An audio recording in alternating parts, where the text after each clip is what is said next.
Hello and welcome. In a recent video we posted entitled Modern Fighter Aircraft from the Sublime to the Ridiculous, presenter David Archibald has strong words to say about General Joseph Dunford. How did the F-35 get so far?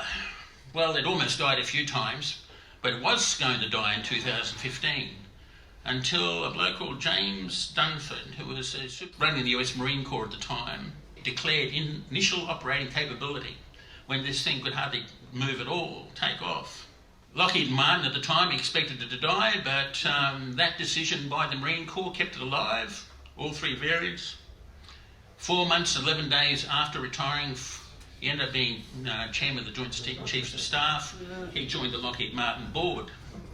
Now, US law stops a defense from a US retired military joining a defence contractor for 4 months after retirement. They waited another 11 days.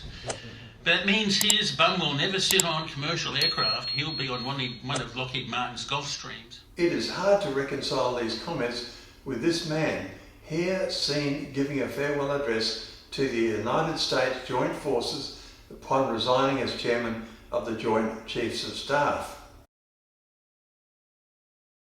In the coming days, I'll complete over 4 decades of active service in my tenure as the chairman. Before taking off my uniform for the last time, I wanted to tell you what an honor it has been to serve alongside you and to represent you here in Washington, D.C. and across the globe. So let us dive in and learn more about this man. There is no doubt that he was an effective military commander. He served as an infantry officer at all levels, becoming a Marine Corps 4-star general. His term as Commandant of the Marine Corps was between October 2014 and September 2015. The Marine legacy was strong in Dunford's family.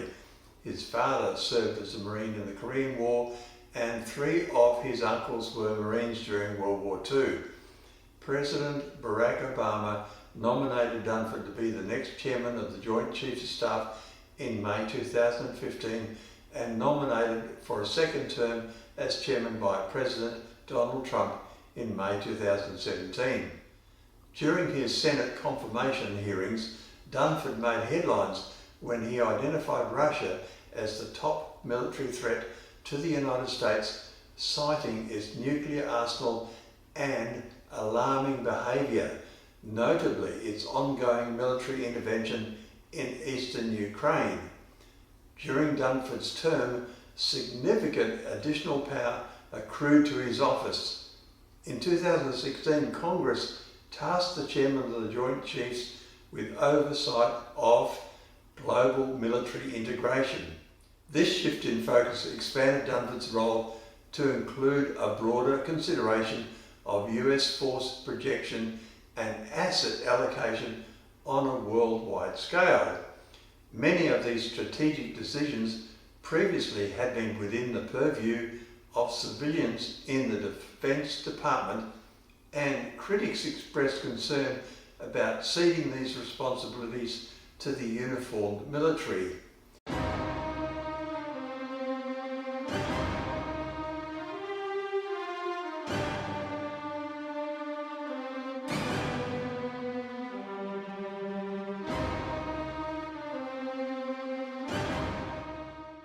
Dunford and Secretary of Defence James Mattis were credited with maintaining a measure of stability within the defence establishment during Trump's presidency, which was characterised by frequent staff turnover and an unpredictable foreign policy. Boy, you can say that again.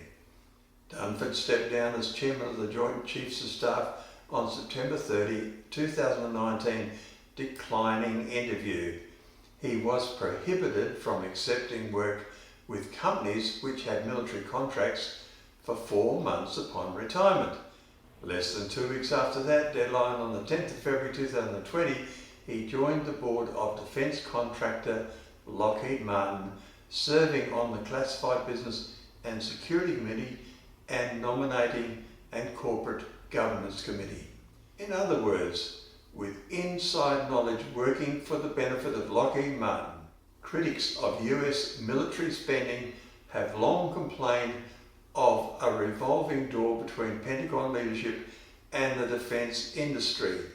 Secretary of Defence Mark Esper was a lobbyist for missile maker Raytheon before taking the job last year, and his predecessor Patrick Shanahan was an executive at Boeing. So you say, what if Dunford did join Lockheed Martin? It is his right to do so. Is the conflict of interest that bad? Well, yes. Here is just one example. The Joint Strike Fighter program started in 1995 with the development contract signed in November 1996. The Lockheed Martin's X-35 first flew on 24th of October 2000 and the F-35A on the 15th of December 2006. Criticism of the considerable cost overruns and a predicted $1.1 trillion for operation and maintenance, as well as design deficiencies, cursed the F-35. Knowing all of that, Dunford stated that he has his full confidence in the F-35B's ability to support Marines in combat, predicted on years of concurrent developmental testing and operational flying. Have a look at this blistering critique of the F-35 and make up your mind if Dunford's praise of the Lockheed Martin's F-35 is biased. The gun is useless as it creates a massive amount of drag on the gun side of the aircraft. It's got extremely poor airtime to maintenance time ratio and low payload capacity in stealth configuration, and its sole area of actual expertise is heavy reconnaissance. The innards of the F-35 are packed tighter than a head of cabbage because of the weight constraint in trying to get the F-35B, the vertical takeoff and landing thing, working. And they had to make the frame and everything as small as possible. And to get the criteria of the range required to win the contract back in the 90s, they've now got 11 fuel tanks in the F-35. So every little crook and cranny's got a fuel tank in it. And this is what happens when you try to refuel it in the air. The US Air Force is very much a tanker, aerial tanker sort of Air Force. And they've got hundreds of them. Well, long story short, because of all those fuel tanks within it and the necessity to keep the centre of gravity in the same place, while it's taking fuel in from the tanker, it's got to pump around fuel within itself, and it's calculated by the computer where to pump the fuel to. So it takes 6 minutes to refuel a single F-35. So now, if you think I've been a bit harsh on the F-35, this is from out of one of those documents. This is full mission availability rates of the F-35 from 2% availability over 30 years.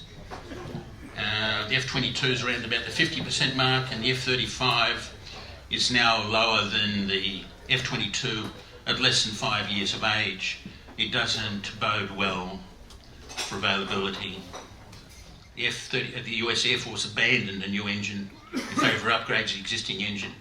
Considering the things at the bleeding edge already, they might be able to make it with more materials over the last 20 years, but I doubt it. This is the output from a US Air Force think tank called, well, let's go first up.